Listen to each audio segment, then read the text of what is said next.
আমার 99 সাল থেকে ওনার সঙ্গে কাজ করবার সুযোগ হয়েছিল।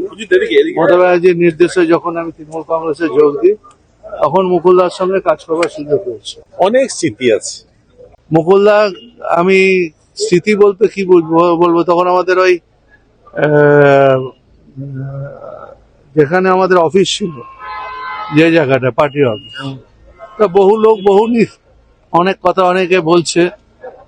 আমি মুকুলদাস পেশেন্স দেখেছিলাম, ধৈর্য। উনি অনেকে একটু জোরে কথাও বলছে, কিন্তু মুকুলদাস ঠান্ডা মাথায় সব কথা। 2000 সাল থেকে আজকে 2026 একসঙ্গে 26টা বছর কাটিয়েছি। আমার 99 সাল থেকে ওনার সঙ্গে কাজ করবার সুযোগ হয়েছিল। মমতা ব্যানার্জির নির্দেশে যখন আমি তৃণমূল কংগ্রেসে যোগ দিই তখন মুকুলদার সঙ্গে কাজ করবার সুযোগ হয়েছে। তা মুকুলদা এমনি আমি দেখেছি খুব ভালো সংগঠক ছিল, শান্ত মাতার লোক ছিল। তিনি মারা গেলেন, আমাদের কাছে অত্যন্ত দুঃখ। উনি অনেকদিন ধরেই অসুস্থ হয়ে ভুগছিলেন। মাননীয় মুখ্যমন্ত্রীও 3 বার দেখে এসেছেন, ওনাকে 3 বার দেখে এসেছেন। আজকে সব ব্যবস্থাই ম্যাডাম দিদি নির্দেশেই সবকিছু হয়েছে। দিদি আমাকে সকালবেলা ফোন করেছে, দিদি জানিয়েছে। আবার আমি অ্যাপোলোতে গেছি, অ্যাপোলো থেকে আমরা বিধানসভা অব্দি নিয়ে এসেছি। এরপরেরটা পার্থভূমি অভিষেক বন্দ্যোপাধ্যায় নিতে গেছে, তারা বাকি একটি কাজটা করবে। পুরনো স্মৃতি যদি এক লাইন বলেন।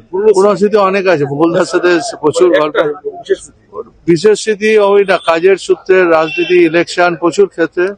মুকুলদা, আমি স্মৃতি বলতে কি বলবো, তখন আমাদের ওই যেখানে আমাদের অফিস ছিল, যে জায়গাটা পার্টি অফিস, তা বহু লোক অনেক কথা অনেকে বলছে। আমি মুকুলদাস পেশেন্স দেখেছিলাম, ধৈর্য। উনি অনেকে একটু জোরে কথাও বলছে, কিন্তু মুকুলদাস ঠান্ডা মাথায় সব কথা। সেদিন বুঝেছিলাম পেশেন্স আছে লোকটা, আর লোকটা সবাইকে চেনে আর নাম ধরে সবাইকে কথা বলতে। পরে রেগে গেছিল, এই ভাই তোরা বলছিস না, কিন্তু দেখলাম সব লোকের সঙ্গে একটা ঠিক কথা বললেন। 2000 সাল থেকে আজকে 2026 একসঙ্গে 26টা বছর কাটিয়েছি। মানে অনেক স্মৃতি আছে, মানে কি বলবো। একসঙ্গে আপনার বাড়িতে লুচিও খেতে গিয়েছিলেন। না, সেটা তো আপনারা করেছেন। আমি নানুরে হত্যা হয়েছে, মমতাদি রেল মিনিস্টার খবর দিয়েছেন। আমি একটা মানে জাস্ট এইরকম জামা প্যান্টে আমায় গাড়িতে তুলে বললো চল এক্ষুনি নানুর যেতে হবে। বিধানসভায় এলাম, পুলক দা, দীপক দা এদের নিয়ে মুকুলদা বেরোলো। বললাম আমার তো কিছু নেই, পরবো কি। বাড়ি গেলাম কাঁচরাপাড়া মুকুলদার, বৌদিকে বললাম একটা লুঙ্গি দাও আর একটু সেদ্ধ ভাত করে দাও, খাই। অনেক স্মৃতি আছে, মানে রেলমন্ত্রী।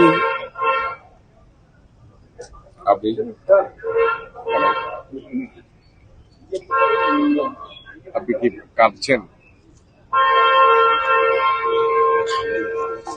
মুকুল রায় দীর্ঘদিন ধরে রাজনীতিতে ছিলেন। ওনাদের অনেক কাজ দেখে আমরাও অভিজ্ঞ হয়েছি, প্রেরিত হয়েছি। আজকে এরকম একটা কলিগও উনি মারা গেছেন, এটা খুব দুঃখ পেয়েছে। আর এখানে আমি ওনাকে শ্রদ্ধার্পণ করার জন্য এসেছিলাম।